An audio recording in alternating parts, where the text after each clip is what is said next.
আসসালামু আলাইকুম গাইস, আজকেও চলে আসলাম তোমাদের সাথে একটা রেসিপি শেয়ার করব। চিকেন পকোড়া বানাবো, সেটাই তোমাদের সাথে শেয়ার করব। যাই হোক, দেখো এখানে আমি আদা, আস্ত জিরা, তারপর জিরা বাটা, মরিচ, রসুন বাটা, পেঁয়াজ কুচি নিয়ে নিয়েছি। এখানে 2 পদের ডাল নিয়েছি, একটা ডিম নিয়েছি। ডালটা হচ্ছে মসুরি ডাল এবং মুগের ডাল, আর আমি আটা নিয়ে নিয়েছি। এখন গোশটাকে সুন্দর করে থেতলে নিয়ে একেবারে বেটে মিহি করে নিতে হবে, যাতে করে এটা উপকরণের সাথে মিশে যায়। এই যে দেখুন, আমি বেটে একেবারে মিহি করে নিয়েছি। বাটতে একটু অসুবিধা হলেও বেটে নিতে হবে মিহি করে। আপনারা ব্লেন্ডারও করে নিতে পারেন, কোনো অসুবিধা নেই। এই যে দেখুন, এখানে আমি দিয়ে দিয়েছি। এগুলোকে ভালো করে এখন মিক্স করতে হবে। ডিমটাকেও এখন ভেঙে দিয়ে দিব। এই যে দেখুন, ডিমটাকে ভেঙে দিয়ে দিলাম। এইভাবে পকোড়া বানিয়ে খেয়ে দেখবেন একদিন, ঘরোয়াভাবে খুবই ভালো লাগবে। এই যে দেখুন, আমি পেঁয়াজ কুচিগুলোকে একটু ডলে তারপর ভেঙে দিয়ে দিচ্ছি। এখানে আমি অনেক বেশি পরিমাণে পেঁয়াজ নিয়েছি। এখানে আমি আবার বেশি পরিমাণে আদাও দিয়ে দিয়েছি। আদাটা একটু বেশি পরিমাণে দিয়েছি, যে কোনো ভরায় রসুনটা একটু বেশি মানায়। যাই হোক, এই যে দেখুন, জিরা বাটা দিয়ে দিয়েছি। এখানে আদা, কিছু আস্ত জিরা দিয়ে দিয়েছি। বেশি পরিমাণে রসুন দিয়েছি, ভুল হয়েছে, আদা দিয়েছি সেটা বলেছি।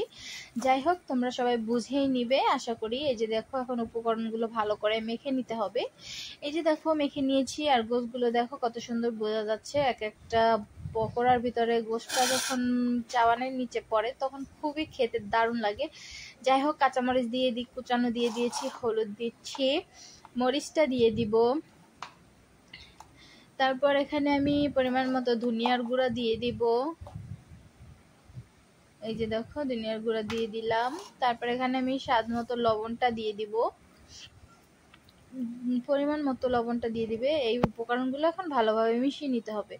যে দেখো, মিশিয়ে নিয়েছি। এই পর্যায়ে আমি একটু সরিষার তেল দিব ঘেরানোর জন্য এবং ফ্লেভারের জন্য।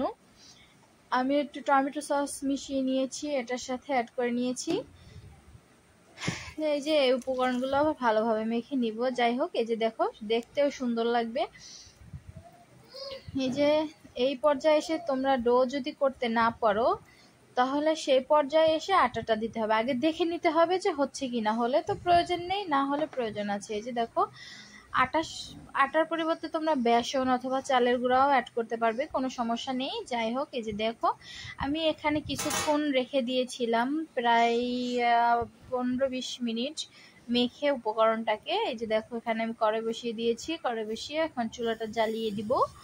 যাই হোক, চুলাটা জ্বালিয়ে দিলাম। তেলটা গরম হলে আমি দিয়ে দিব। তেলটা গরম হওয়ার অপেক্ষা। এই যে চুলাটা জ্বালিয়ে দিয়েছি। এই যে দেখো, তেলটা আমার গরম হয়ে গেছে।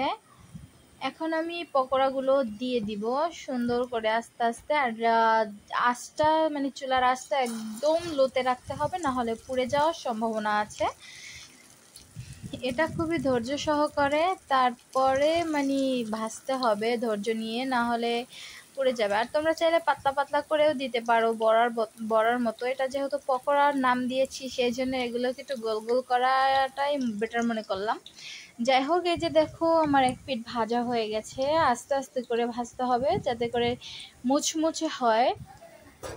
এই যে দেখো, আমার ভাজা হয়ে গেছে, এগুলো ভাজা শেষ হয়ে গেছে, একেবারে শক্ত শক্ত মুচমুচে হয়ে গেছে।